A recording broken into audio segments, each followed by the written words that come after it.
അല്ല ഗൈസ്, ജെഫോട്ടെക്കിന്റെ പുതിയ വീട്ടിലേക്ക് എല്ലാവരും സ്വാഗതം. അപ്പോൾ ഗൈസ്, നമ്മുടെ ഇന്നത്തെ വീഡിയോ എന്നുള്ളത് തമിഴിൽ കണ്ട പോലെ തന്നെ യൂട്യൂബിൽ നമുക്ക് ഇനി മോണിറ്റൈസേഷൻ കിട്ടണമെന്നുണ്ടെങ്കിൽ നമ്മൾ ഇനി കുറച്ച് കാര്യങ്ങൾ നമ്മൾ നിർബന്ധമായിട്ട് ശ്രദ്ധിച്ചിരിക്കണം. 2026 സമയത്ത് നിങ്ങൾക്കറിയാം, നമ്മൾ ഒരുപാട് മോണിറ്റൈസേഷൻ വർക്കുകൾ നമ്മൾ ചെയ്യുന്നുണ്ട്. ഓക്കെ, ഓരോ ദിവസം ഒരുപാട് പേര് നമ്മളെ കോൺടാക്ട് ചെയ്തിട്ട് അവരുടെ മോണിറ്റൈസേഷൻ വർക്കുകൾ നമ്മൾ ചെയ്തു കൊടുക്കുന്നുണ്ട്. അപ്പോൾ അങ്ങനെ ചെയ്യുന്ന സമയത്ത് നമുക്ക് അനുഭവത്തിൽ വന്ന കുറച്ച് കാര്യങ്ങളാണ് നിങ്ങൾ ഇന്നത്തെ വീഡിയോയിലൂടെ പറയാൻ പോകുന്നത്. ഓക്കെ, ഒരുപാട് പേര് നമ്മൾ കഷ്ടപ്പെട്ട് ഒരുപാട് വീഡിയോസ് ഒക്കെ അപ്ലോഡ് ആക്കി വാച്ച് ടൈം എല്ലാം കംപ്ലീറ്റ് ആക്കി സബ്സ്ക്രൈബേഴ്സിന്റെ അക്കൗണ്ട് എല്ലാം കംപ്ലീറ്റ് ആക്കി കഴിഞ്ഞ് വന്നിട്ട് നമ്മൾ മോണിറ്റൈസേഷൻ അപ്ലൈ ചെയ്യുന്ന സമയത്ത് അവർ എല്ലാവരും ഒരുപാട് ആഗ്രഹത്തോടെ ആയിരിക്കും വരുന്നത്. പക്ഷേ ആ ഒരു ആഗ്രഹം വെറുതെ ആയി പോകുന്നൊരു അവസ്ഥ കാണുന്നുണ്ട്. ഓക്കെ, മോണിറ്റൈസേഷൻ കിട്ടത്തില്ല, റീയൂസ്ഡ് റിപ്പറ്റീവ് അങ്ങനെ ഒരുപാട് കാര്യങ്ങൾ വയലേഷൻസ് കാണിച്ചിട്ട് മോണിറ്റൈസേഷൻ കട്ടായി പോകുന്നുണ്ട്. ഓക്കെ, അപ്പോൾ എന്തുകൊണ്ടാണ് ഇങ്ങനെ മോണിറ്റൈസേഷൻ കട്ടാകുന്നത്? ഇപ്പോൾ ഈ 2026 സമയത്ത് ഒരുപാട് ചാനലുകളുടെ മോണിറ്റൈസേഷൻ കട്ടാകുന്നുണ്ട്. അത് കട്ടാകാതിരിക്കാൻ എന്തൊക്കെ കാര്യങ്ങൾ ശ്രദ്ധിക്കണം എന്നൊക്കെയാണ് വീഡിയോ പറയാൻ പോകുന്നത്. ഓക്കെ, പ്രധാനമായിട്ടും ഒരു കാര്യമാണ് പറയുന്നത്. ഓക്കെ, അപ്പോൾ നിങ്ങൾക്കറിയാം, നമ്മൾ പല രീതിയിൽ നമുക്ക് മോണിറ്റൈസേഷൻ ആക്കാൻ വേണ്ടി വാച്ചർ കംപ്ലീറ്റ് ആക്കാനാവും അല്ലേ. നമുക്ക് ലോങ് വീഡിയോ ചെയ്തിട്ട് നമുക്ക് നമ്മുടെ ചാനലിൽ നമ്മുടെ ഫേസ് കാണിച്ചിട്ടുള്ള ലോങ് വീഡിയോ ചെയ്തിട്ട് നമ്മൾ സാധാ വ്ലോഗ് ചെയ്തിട്ടോ അല്ലെങ്കിൽ വേറെ എന്ത് ടൈപ്പ് വീഡിയോ ആയാലും നമ്മൾ നമ്മുടേതായ ഫേസ് കാണിച്ച് വോയിസ് ഓവർ കൊടുക്കുന്ന വീഡിയോ ചെയ്തിട്ട് മോണിറ്റൈസേഷൻ ആക്കുന്ന ആൾക്കാരുണ്ട്. അങ്ങനെയുള്ള ആൾക്കാർക്ക് മുന്നോട്ടും നമുക്ക് വരുമാനവും അതേപോലെ നിലനിൽപ്പും ചാനലിൽ യാതൊരു പ്രശ്നവും ഇല്ലാതെ പോകും, വയലേഷൻ വരാതിരുന്നു കഴിഞ്ഞാൽ. ഓക്കെ, അതേപോലെ തന്നെ കുറച്ച് നമ്മൾ വീഡിയോ ചെയ്തിട്ട് നമുക്ക് വ്യൂസ് വരുന്നില്ല, എന്നാൽ കുറച്ച് എങ്ങനെയും ചാനൽ മോണിറ്റൈസേഷൻ ആക്കണം എന്ന ചിന്തയിൽ പല ടൈപ്പ് വീഡിയോസ് അല്ലെങ്കിൽ ലൈവ് ചെയ്തിട്ട് മോണിറ്റൈസേഷൻ ആക്കാൻ വേണ്ടി ശ്രമിക്കുന്ന ഒരുപാട് പേരുണ്ട്. നമുക്ക് തന്നെ മോണിറ്റൈസേഷൻ വർക്ക് തരുന്ന ഒരുപാട് പേരുണ്ട്.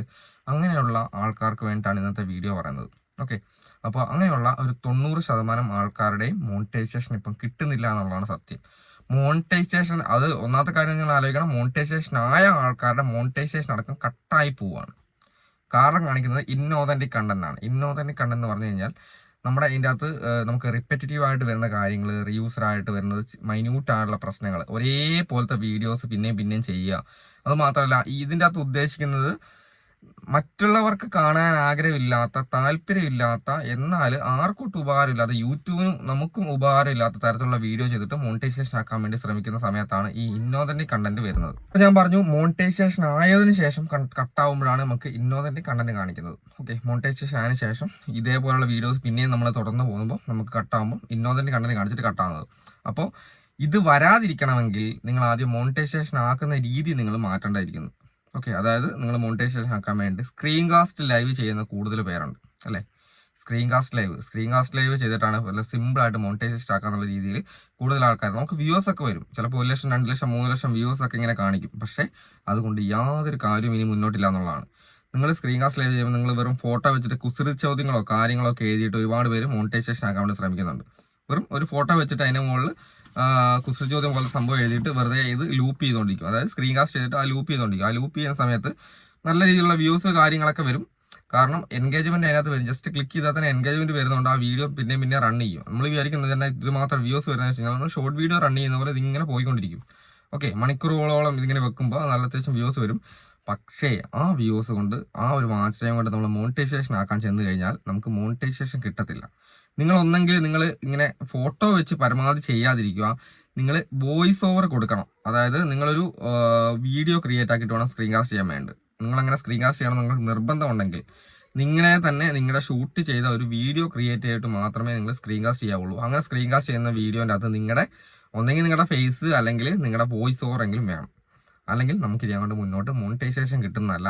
ഇതും പ്രതീക്ഷിച്ച് ഒരുപാട് പേര് ഇതേ രീതി ചെയ്തിട്ട് വാച്ചോറും കംപ്ലീറ്റ് ആക്കി നമ്മുടെ അടുത്തോട്ട് വരും. പക്ഷേ നമുക്കത് മോണിറ്റൈസേഷൻ അപ്ലൈ ചെയ്ത് കിട്ടത്തില്ല. ഞാൻ തുടക്കത്തിൽ തന്നെ പറയും, ഒരു പരിധി വരെ നമുക്ക് 100% ഉറപ്പ് പറയാൻ പറ്റത്തില്ല. നമ്മൾ അപ്ലൈ ചെയ്തു തരാം പക്ഷേ നമുക്ക് 100% ഉറപ്പ് പറയാൻ പറ്റത്തില്ല, നമ്മൾ തുടക്കത്തിൽ തന്നെ പറയും. ഓക്കെ, അപ്പോൾ അതിനുശേഷം മോണിറ്റൈസേഷൻ കിട്ടിയില്ല, പിന്നെ ഒരു അപ്പീൽ വീഡിയോ കാര്യങ്ങളെല്ലാം ക്രിയേറ്റ് ആയി കൊടുക്കുമ്പോഴാണ് ചില ആൾക്കാർക്കെങ്കിലും മോണിറ്റൈസേഷൻ കിട്ടുന്നത്, ചില ആൾക്കാർക്ക് അതും കിട്ടത്തില്ല. അപ്പോൾ ഒരുപാട് കാലം വർക്ക് ചെയ്തിട്ട് വെറുതെ ആയി പോകുന്നതിനേക്കാൾ നല്ലത് ഈ കാര്യങ്ങളൊക്കെ തുടക്കത്തിലേ ശ്രദ്ധിച്ച് ചെയ്യുന്നതായിരിക്കും നല്ലത്. ഓക്കെ, അപ്പോൾ പരമാവധി സ്വന്തം ഫേസ് കാണിച്ചുള്ള ലൈവ് ചെയ്യാൻ നോക്കും. അങ്ങനെ ചെയ്യാൻ മടിയുള്ള ആൾക്കാർ വീഡിയോ ക്രിയേറ്റ് ആക്കിയിട്ട് ഓരോ സ്ക്രീൻ കാസ്റ്റ് ലൈവിനും സെപ്പറേറ്റ് വീഡിയോ ക്രിയേറ്റ് ആക്കിയിട്ട് ചെയ്യണം. ഒരു പ്രാവശ്യം സ്ക്രീൻ കാസ്റ്റ് ചെയ്ത വീഡിയോ എടുത്തിട്ട് രണ്ടാമത്തെ പ്രാവശ്യം പിന്നെയും ചെയ്ത് കഴിഞ്ഞാൽ എന്താവില്ല, നമുക്ക് മോണിറ്റൈസേഷൻ കിട്ടത്തില്ല, റീയൂസർ കണ്ടന്റ് കാണിക്കും. നിങ്ങൾ ചിന്തിക്കേണ്ട ഒരു കാര്യം, യൂട്യൂബ് എന്തിനാണ് യൂട്യൂബിൻ്റെ ആപ്ലിക്കേഷൻ? അത് നമ്മൾ മനസ്സിലാക്കണം. യൂട്യൂബിൻ്റെ ആപ്ലിക്കേഷൻ നമുക്ക് പൈസ ഉണ്ടാക്കാനും പിന്നെ അതേപോലെ തന്നെ യൂട്യൂബിനും അതിൻ്റെ അകത്ത് പൈസയുണ്ട്. അതായത് യൂട്യൂബ് വരുമാനത്തിന് 60% നമുക്ക് ഏത് രീതിയിൽ സൂപ്പർ ചാറ്റ് മെമ്പർഷിപ്പ് ഏത് രീതിയിൽ നമുക്ക് വരുമാനം വന്നോ, ആഡ്സ് വഴി വന്നു മോണിറ്റൈസേഷൻ ആയിട്ട് എങ്ങനെ വന്നാലും അതിന്റെ 60% നമുക്കും 40% യൂട്യൂബിനാണ് പോകുന്നത്. അതാണ് യൂട്യൂബിന് നമുക്കുള്ള യൂട്യൂബിൽ നമ്മളെ കൊണ്ടുള്ള ഉപകാരം എന്ന് പറഞ്ഞതാണ്. അതിനാണ് നമ്മളെ യൂട്യൂബ് വളർത്തുന്നത്, നമ്മുടെ കണ്ടന്റുകളൊക്കെ കൂടുതൽ ആൾക്കാരിലോട്ട് എത്തിക്കുകയും വൈറലാക്കുകയും ചെയ്യുന്നത്. കാരണം യൂട്യൂബിന് ഉപകാരമുള്ള കാര്യമാണ് മോണിറ്റൈസേഷൻ ആയി കഴിഞ്ഞാൽ. പക്ഷേ യൂട്യൂബിന് ഒരു തരത്തിലും ഉപകാരം ഉണ്ടാവില്ല എന്ന് തോന്നുന്ന ഒരു ചാനലുകളും യൂട്യൂബ് മോണിറ്റൈസേഷൻ ആക്കാൻ സാധ്യതയില്ല. കാരണം നമ്മൾ നമ്മുടേതായ കണ്ടന്റുകളോ കാര്യങ്ങളോ ഒന്നും ഇടുന്നില്ല. യൂട്യൂബിന് മോണിറ്റൈസേഷൻ ആയി കഴിഞ്ഞാലും പരസ്യം കൊടുക്കാൻ പറ്റുന്ന കണ്ടന്റുകളല്ല എങ്കിൽ യൂട്യൂബ് ഒരിക്കലും മോണിറ്റൈസേഷൻ തരത്തില്ല. റീയൂസർ കണ്ടന്റോ റിപ്പീറ്റീവ് കണ്ടന്റ് അങ്ങനെ എന്തെങ്കിലും കാണിച്ചിട്ട് യൂട്യൂബ് എന്ത് ചെയ്യും, നമ്മളെ ഒഴിവാക്കി കളയും. മനസ്സിലായില്ലേ? പിന്നെ നമ്മൾ അപ്പീൽ വീഡിയോ കൊടുത്താലും നമുക്ക് കിട്ടണമെന്നില്ല. അപ്പോൾ മറ്റുള്ളവർക്ക് ഉപകാരപ്പെടുന്ന, ആൾക്കാരെ കാണാൻ ഇഷ്ടപ്പെടുന്ന കണ്ടന്റുകൾ മാത്രം പരമാവധി ചെയ്യാൻ നോക്കുക. മോണിറ്റൈസേഷൻ ആകാൻ വേണ്ടി മാത്രമായിട്ട് നമ്മൾ സ്ക്രീൻ കാസ്റ്റ് ലൈവ് ഫോട്ടോ വെച്ച് ചെയ്ത് കഴിഞ്ഞാൽ മോണിറ്റൈസേഷൻ അങ്ങോട്ട് കിട്ടത്തില്ല. അതും കൂടെ ശ്രദ്ധിക്കുക. ഓക്കെ, അപ്പം അന്നേരം ഈ ഒരു വീഡിയോ ഞാൻ കുറേ ദിവസമായിട്ട് ചെയ്യണമെന്ന് വിചാരിച്ചിരിക്കുന്ന വീഡിയോ ആണ്. കാരണം ഒരുപാട് പേര് നമ്മളത് വന്നിട്ടും പിന്നെ അവരിങ്ങനെ സങ്കടപ്പെട്ട് പോകുന്ന കാണുമ്പോൾ ഇവർ പിന്നെയും ഇത് തന്നെയാണല്ലോ ചെയ്തുകൊണ്ടിരിക്കുന്നത് ആലോചിക്കുമ്പോൾ ഒരു സങ്കടം. ഓക്കെ, അപ്പോൾ അതുകൊണ്ടാണ് ഇന്നത്തെ വീഡിയോ ചെയ്തത്. അപ്പോൾ അടുത്ത വീഡിയോ കാണാം. ബൈ.